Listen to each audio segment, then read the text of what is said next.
Selamat datang dan kembali lagi di BT Channel. Polemik mengenai kiper Maarten Paes yang belum bisa memperkuat timnas Indonesia meski telah resmi menjadi warga negara Indonesia, WNI, terus bergulir. Penjaga gawang berusia 26 tahun ini masih terganjal regulasi FIFA 2022 yang menghalangi dirinya untuk langsung berkostum skuad Garuda. Menurut statuta FIFA, pemain yang pernah membela timnas kelompok umur suatu negara tidak bisa membela timnas negara lainnya. Maarten Paes, yang pernah membela timnas U21 Belanda di usia 22 tahun pada 2021, kini terhambat oleh aturan ini. Hassani Abdul Ghani, mantan anggota eksekutif Exco PSSI, menjelaskan bahwa kasus Maarten Paes seharusnya melewati FIFA terlebih dahulu sebelum bisa dibawa ke Court of Arbitration for Sport (CAS) untuk disidangkan. Kalau kita memang nge-apply ke FIFA ditolak, kita masih bisa banding. Kalau bandingnya ditolak, baru kita ke CAS, ujar Hassani dalam channel YouTube-nya, Hassani's Corner, yang diunggah akun Instagram @jomediafootballit, Kamis tanggal 4 Juli tahun 2024. Hingga saat ini, belum ada konfirmasi langsung dari FIFA apakah banding Maarten Paes ditolak atau tidak. Namun, Hassani menambahkan masih ada peluang untuk menyelesaikan kasus ini dengan memuaskan.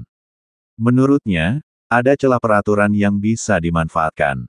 Bahkan, dia menyarankan PSSI untuk terbang langsung ke markas FIFA di Swiss untuk menyelesaikan kasus Maarten Paes. Sebenarnya kasusnya adalah hanya telat beberapa bulan saja, ketika membela timnas Belanda kelompok umur. Itu pun disebabkan oleh COVID-19, tinggal kita nego, paparnya. Saya kasih saran, belajar dari kasus Jordi Amat. Saya ngomong ke orang yang ngurus itu, setelah saya telusuri ternyata sekarang tidak menggunakan jasa orang itu. Pasti ada jalan keluar untuk Maarten Paes. Jangan dulu ke CAS, tambahnya, menurut Hassani, ada beberapa langkah yang bisa diambil oleh PSSI untuk memperjuangkan Maarten Paes agar bisa membela timnas Indonesia tanpa harus melalui sidang CAS. Langkah pertama yang perlu diambil adalah mengajukan aplikasi resmi ke FIFA. Jika aplikasi ini ditolak, PSSI masih memiliki kesempatan untuk mengajukan banding. Proses banding ini penting untuk menunjukkan niat baik dan komitmen dari pihak PSSI dalam memperjuangkan Maarten Paes.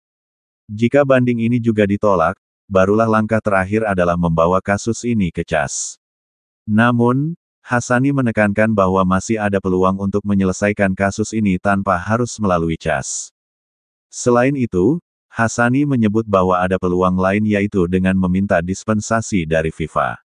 Dispensasi ini bisa diberikan dengan alasan khusus, misalnya situasi pandemi COVID-19 yang menyebabkan keterlambatan dalam proses naturalisasi dan perpindahan asosiasi. PSSI harus terus berjuang dan melobi FIFA agar dispensasi ini bisa diberikan. Menurut Hassani, PSSI perlu datang langsung ke FIFA dan bertemu dengan tim legal untuk membahas celah-celah regulasi yang bisa dimanfaatkan. Kalau ada yang lebih teliti, datang ke FIFA. Bila perlu sekarang terbang ke FIFA, ketemu tim legal. Saya melihat ada beberapa celah dari regulasi yang ada, tegas dia. Keberhasilan PSSI dalam melobi FIFA dan memanfaatkan celah regulasi akan menjadi kunci agar Maarten Paes bisa segera memperkuat timnas Indonesia. Sementara itu, Erick Thohir, Ketua Umum PSSI, juga telah berusaha keras untuk menyelesaikan proses naturalisasi Maarten Paes. Setelah resmi menjadi WNI pada Selasa, tanggal 30 April tahun 2024, Paes mengungkapkan rasa bahagianya dan tekadnya untuk membawa timnas Indonesia melaju ke Piala Dunia 2026. Saya sangat bangga. Ini adalah momen besar, bersejarah, bagi saya. Momen yang membahagiakan untuk dibagi bersama masyarakat Indonesia. Saya sangat bangga dan tidak sabar untuk memulai bermain bersama timnas Indonesia, ucap Maarten Paes. Namun, proses perpindahan asosiasi yang belum tuntas membuat Paes belum bisa dipanggil untuk pertandingan putaran ketiga kualifikasi Piala Dunia 2026. PSSI harus segera mengambil langkah-langkah strategis untuk menyelesaikan masalah ini. Kehadiran Maarten Paes di timnas Indonesia sangat dinantikan mengingat kualitas dan pengalamannya yang dapat memberikan kontribusi besar bagi skuad Garuda. Sebagai langkah konkret, PSSI bisa mempelajari kasus serupa yang pernah terjadi sebelumnya, seperti kasus Jordi Amat. Dengan belajar dari pengalaman tersebut, PSSI bisa menghindari kesalahan yang sama dan mencari solusi terbaik untuk Maarten Paes. Selain itu, PSSI perlu memperkuat komunikasi dengan FIFA dan menunjukkan komitmen penuh dalam memperjuangkan hak Maarten Paes untuk membela timnas Indonesia. Kehadiran Maarten Paes di timnas Indonesia diharapkan dapat memberikan dampak positif bagi skuad Garuda dalam menghadapi putaran ketiga kualifikasi Piala Dunia 2026. Dengan semangat dan tekad yang kuat, Paes siap memberikan yang terbaik bagi timnas Indonesia dan menjadi teladan bagi generasi muda. Semoga proses perpindahan asosiasi Maarten Paes segera selesai, sehingga dia bisa segera bergabung dengan timnas Indonesia dan membantu meraih hasil maksimal di kualifikasi Piala Dunia 2026.